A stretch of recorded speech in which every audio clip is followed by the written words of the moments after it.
Quelle joie de se retrouver en 2024 ensemble au culte de gospel pour vivre ces moments si forts.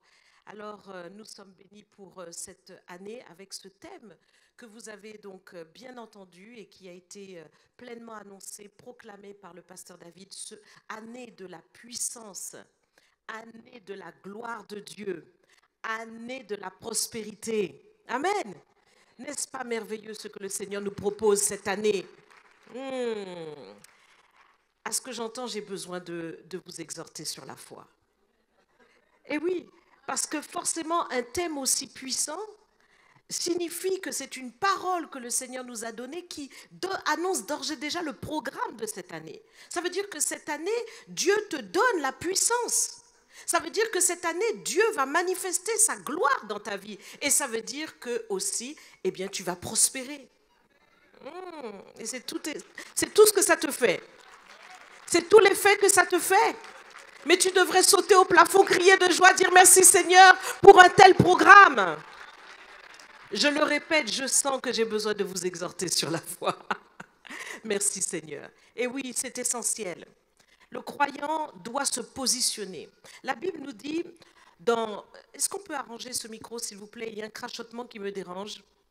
Ce n'est pas possible? Ce n'est pas possible? Non, ok. Ça vous va? Faisons tout pour arranger ça en tout cas. Donc, la Bible nous dit clairement que dans Romains chapitre 10 au verset 17, « Ainsi, la foi vient de ce qu'on entend, et ce qu'on entend vient de la parole de Christ. » Donc, ce que tu as entendu, cette parole que tu as entendue de la part du Seigneur et qui est une parole prophétique, ça veut dire que c'est Dieu lui-même qui te parle. Ça veut dire que c'est l'Esprit de Dieu lui-même qui te parle. Ça veut dire que c'est Christ lui-même qui te parle et qui t'annonce le programme de l'année. Il veut que tu saches que cette année, c'est véritablement l'année de la puissance. C'est véritablement l'année de la gloire de Dieu et c'est l'année de la prospérité. Donc le Seigneur a un programme. Dans cette année, il veut véritablement te faire prospérer. Ça sera par sa gloire manifestée, ça sera par sa puissance manifestée. Et donc, toi, en tant que croyant, tu dois prendre cette parole et tu dois t'en nourrir. Le croyant, évidemment, a une foi et sa foi lui permet de rentrer dans des choses. Et cette foi, il faut la nourrir par cette parole. La foi vient de ce que l'on entend. C'est-à-dire que plus tu vas écouter cette parole, plus tu vas comprendre ce que le Seigneur est en train de te dire, plus tu vas réaliser ce que Dieu te dit concernant cette année, et plus tu vas déployer ta foi. Or, nous le savons et nous le répétons, mais nous devons bien en prendre conscience que tout est possible à celui qui croit. Et donc, il y a une expectative que tu dois déployer par rapport à ce que tu as entendu. Et ce matin, je te demande, quelle est ton attente? Est-ce que véritablement, tu réalises que le Seigneur a un programme merveilleux pour toi par cette parole qu'il a portée par la bouche de son serviteur? Et le Seigneur a un merveilleux programme. Et est-ce que tu as cette attente de voir tout ce que le Seigneur va faire au milieu de toi? Et est-ce que tu vas véritablement nourrir ta foi pour que ces choses soient déployées? Ce matin, je ne veux pas te remplir de beaucoup de choses, mais j'aimerais juste te dire ceci. Et j'aimerais que tu retiennes ceci. La foi du croyant est le facteur déterminant de l'issue de ces circonstances. Je répète, la foi du croyant est le facteur déterminant de l'issue de ces circonstances. C'est le facteur déterminant. Et donc, c'est ta foi qui va déterminer ce qui va se passer cette année. C'est ta foi qui déterminera l'issue de ce qui va se passer. C'est ta foi. Et si ta foi n'est pas en place, si ta foi n'est pas nourrie, il va aussi se passer des choses dans le mauvais sens. Alors j'aimerais que nous puissions le lire dans la parole de Dieu, parce que tu vas penser que c'est Jocelyne Goma qui parle, mais moi je suis là pour te donner la parole du Seigneur. Amen. Donc regardons ensemble dans Matthieu chapitre 14, verset 24. Voici ce qui nous est dit. La barque, déjà au milieu de la mer, était battue par les flots. Donc je situe le contexte. Le Seigneur n'est pas avec les disciples et les disciples sont dans la barque. Ils sont en train d'aller de l'autre bord et il y a vraiment la tempête qui se lève alors que le Seigneur était de l'autre côté en train de prier.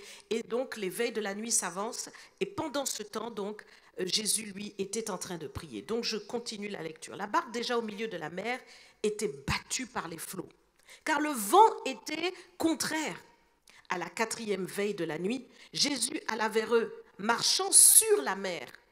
Quand les disciples le virent marcher sur la mer, ils furent troublés et dirent « C'est un fantôme !» Et dans leur frayeur, ils poussèrent des cris. Jésus leur dit aussitôt « Rassurez-vous, c'est moi, n'ayez pas peur !» Pierre lui répondit « Seigneur, si c'est toi, ordonne que j'aille vers toi sur les eaux. » Et il dit « Viens !»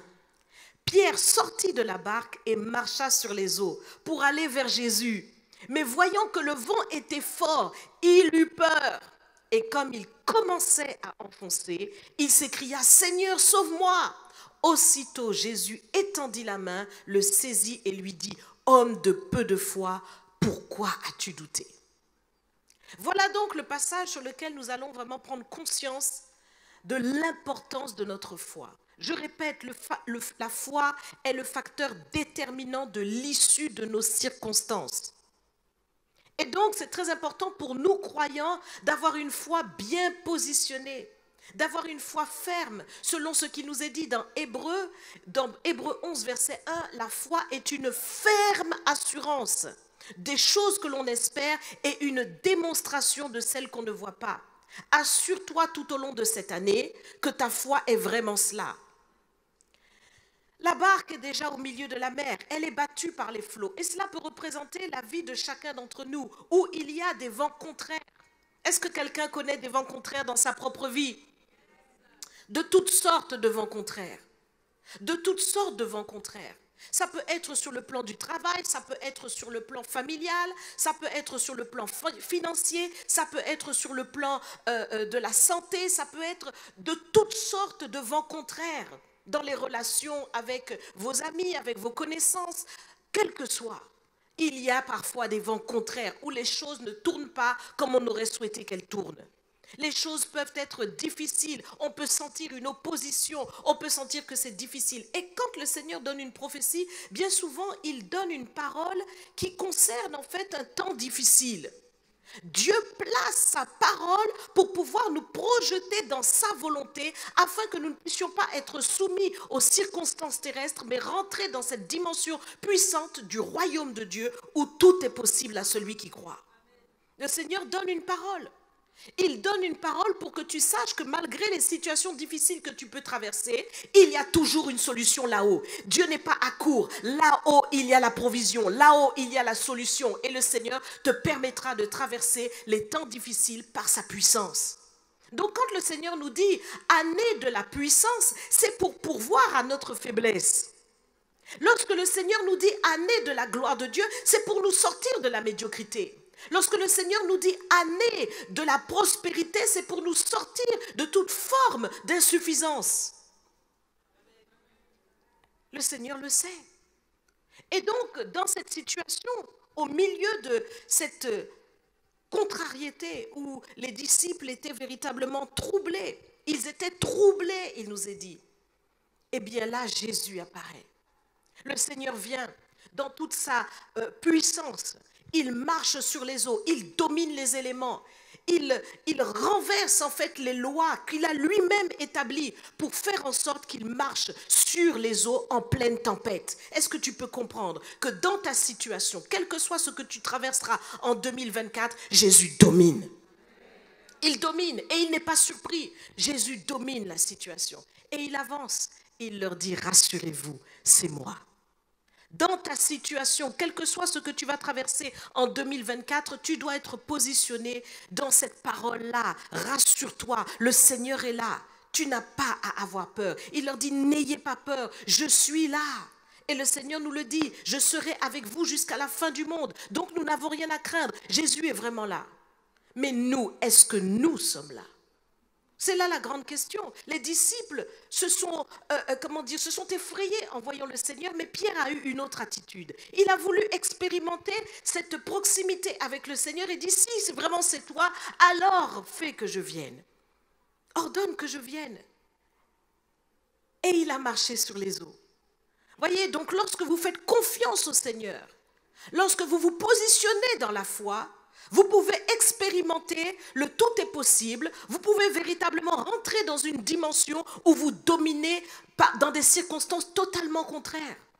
Et c'est là le point que le Seigneur veut atteindre avec chacun d'entre nous. Mais voici que Pierre a été impressionné, malgré l'expérience qu'il a faite, il a été impressionné par les éléments. Fais attention à ce qui t'impressionne. Ne te laisse pas impressionner par les épreuves, ne te laisse pas impressionner par les difficultés, quelle que soit leur ampleur. Ne te laisse pas impressionner, mais garde la foi, parce que c'est exactement ce facteur déterminant qui va faire que les circonstances vont changer au bout des choses. Parce que Pierre a laissé sa foi être engloutie par par l'ampleur de ce qu'il a vu, par l'ampleur de l'impact de ses sens.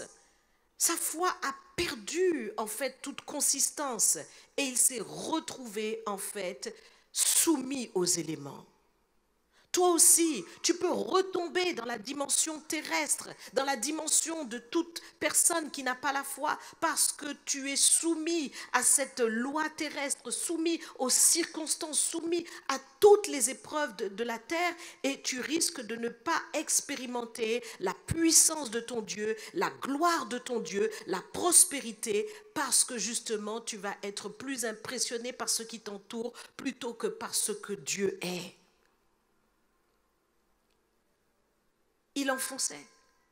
Pierre, qui a marché sur les eaux, s'est retrouvé à enfoncer parce que sa foi n'était pas positionnée.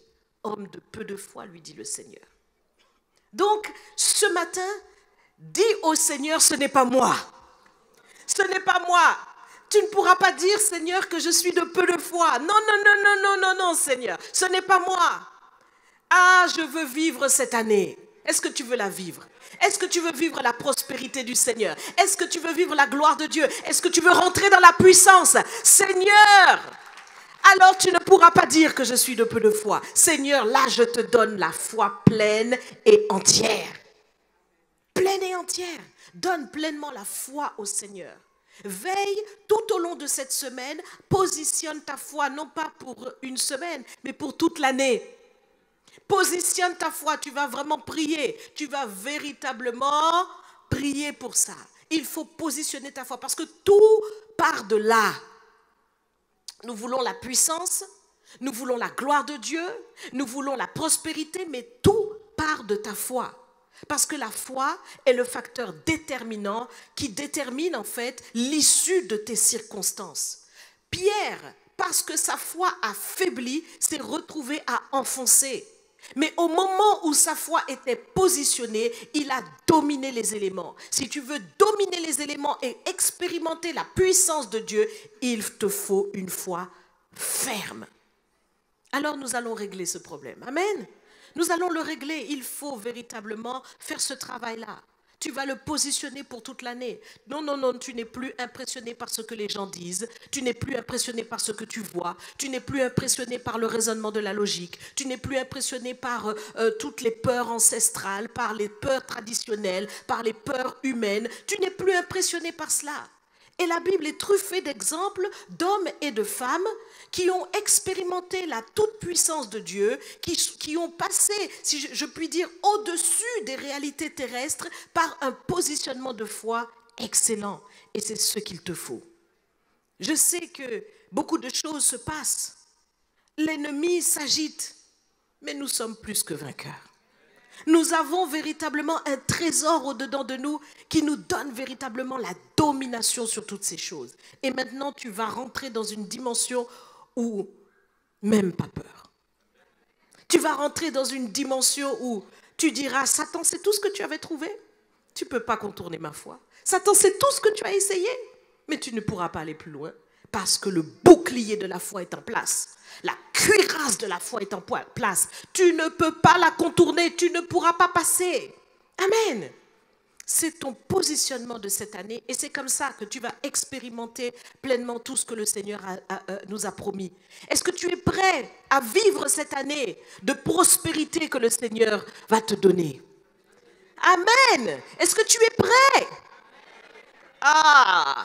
Est-ce que tu es prêt? Parce que lorsque le Seigneur démarre avec ta foi, je peux te dire qu'il te donne au-delà de tout ce que tu peux penser ou demander. Je dis bien au-delà, c'est sa parole qui le dit, ce n'est pas moi qui le dis. Il te donnera au-delà de tout ce que tu peux penser ou imaginer. Allez, vas-y, pense un peu. Parce qu'il a dit qu'il va te donner au-delà. Ah, on va prier pour votre foi. Allez, mettons-nous debout. Il faut que la foi du peuple de Dieu augmente. Il faut être positionné dans ces choses. Il faut une expectative. La foi, c'est une attente joyeuse.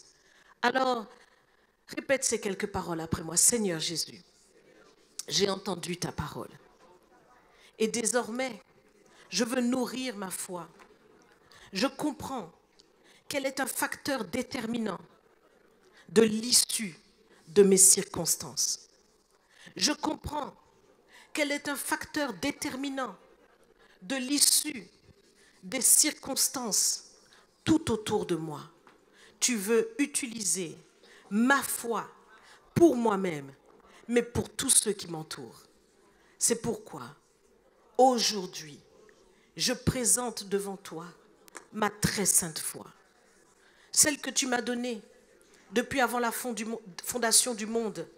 Tu as mis à part une mesure de foi qui doit contribuer à ma vie, à ma piété et à toute ma prospérité. C'est pourquoi, Seigneur, je te le demande, toi le chef et le consommateur de ma foi, affermis-la.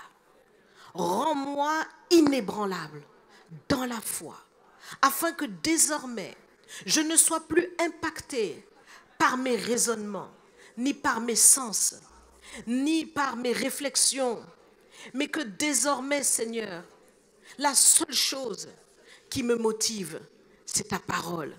La seule chose sur laquelle je me base, c'est ta parole.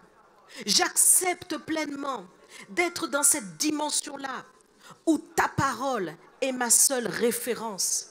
Je sors de la loi des éléments.